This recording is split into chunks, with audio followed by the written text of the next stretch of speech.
All right, so I might have made a big mistake. Let me bring you up to speed. So I've been wanting this specific camera for about exactly a year now, and I didn't buy it last year at this time because I didn't feel like I could justify it in our budget. So what did I do?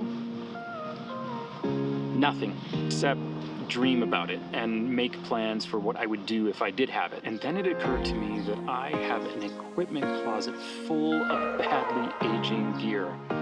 Why? Because I'm afraid to get rid of it.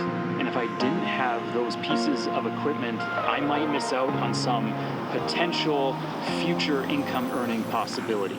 But that really hasn't ever happened.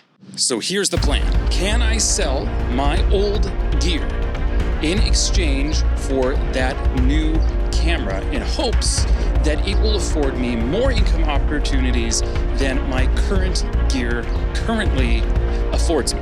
Now, maybe you're wondering, what is this new camera? How will it make you money? Is it an RE, a Red? We can talk about that later, but I will tell you this. It's nothing near so fancy as an RE. Let's go inside. This right here is what feels like the most risky thing to get rid of because I have been using this exclusively for all of my editing for the last years and years and years. Until we can upgrade to a newer computer, I will be using a 2013 MacBook Pro, which is very similar specs to this, but the screen's smaller and it's just a little bit more risky. Also, despite what the critics say, I still think that this is one of the most beautiful computers that Apple has ever designed. These two vintage lenses are some of the first lenses I ever owned. They're what I learned to shoot photography on because they were so cheap. They're also great for where you couldn't change your aperture in video mode because they have a manual aperture ring. These lenses, I love them. They're so much fun to shoot on, but realistically, I don't think I've used these in like 3, maybe even 4 years. And we'll see if we can get maybe $50 for each of these. I'm also going to list our Glide Gear interview periscope. You might have seen this in some of our videos in the past. It's a really cool piece of tech that we have used quite a bit. But once again, I don't think we've pulled it out of the bag in at least 2 years. And so I think we will survive just fine without it. The thing that makes me nervous about listing this light kit is that we actually use these lights almost every single time we have shot a video. If you've watched one of our videos, we've used these lights. That being said, if we could replace this 3-light kit with 2 lights that fit us better and have a little bit of money left over to put towards a camera, I think we'd actually be a little happy. So what do you think will be the hardest for you to get rid of? Specifically, probably my backdrops, just because that is so much to me, the whole growth and journey of my photography studio. And I think that's probably why I've held on to them for so long. But I feel like it's just time to move on and let that go. But I think this one is going to be the most bittersweet for me. The Nikon D7000 was my first DSLR camera.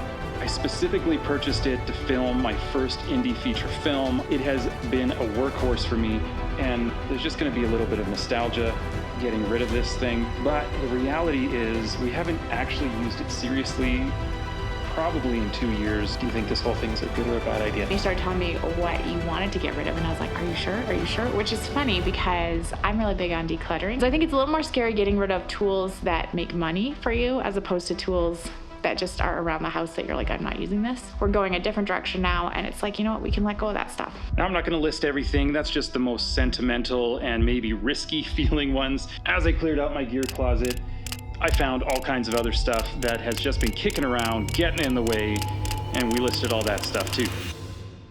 So I've got everything listed here. So all we can do now is wait, and maybe it would be a good time to talk about the camera that I want to get. Drum roll. We are looking at getting the Nikon Z30. Now that might be a bit of a surprise because don't I already have a Z6? Isn't that a little bit of a downgrade?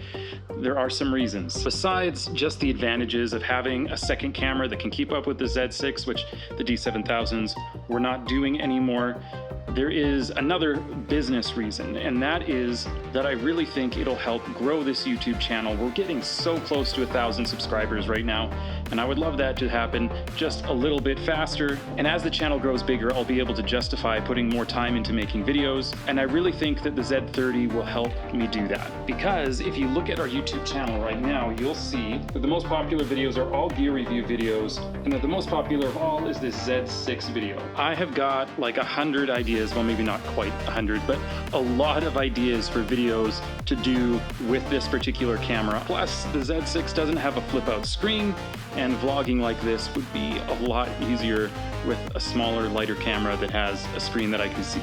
So now we just gotta wait and see if any of our gear sells, and that's really my fear, is that the gear might be too old for anybody to want it anymore. I guess we'll find out. I will check in with you guys and tell you how it went in hopefully a few days. All right, it has been about 5 days, I think, since I last checked in with you guys, and we have sold a few things. All right, so we have sold an Amazon security camera that we had kicking around for $25, my old Kindle for $85, our damaged D7000 for $80, and our other D7000 along with a Sigma lens for $325, and our Mac Pro with display has sold for $500, bundled with a lapel mic. So that brings us to a grand total of $1,015. One of the things that I forgot about, but I love about selling old gear, is that you actually get to meet real people and hear their stories and discover that your old gear that was just sitting in a closet is actually now going to be a benefit and improve the life of somebody. You know, a husband who wants to have a good computer for his wife, or a mom who is buying her very first interchangeable lens camera to take pictures of her kids and document their growing up and has no idea how the camera works, not even how to turn it on, is gonna go home, get on YouTube, and learn how to take amazing pictures. And it just makes you feel extra good just to let that stuff go, knowing that it's going to a good home, to people who are actually going to use it. And I don't know, I just find that so exciting. And now I'll find out over the next weeks and months whether I miss any of that gear, but those kind of stories make me want to just go and get rid of more stuff. But first, I now have enough money to go and buy that new camera, so I think I'm gonna do that. And you guys can let me know in the comments if you think I made a mistake or not. Appreciate you guys, and we'll see you very soon.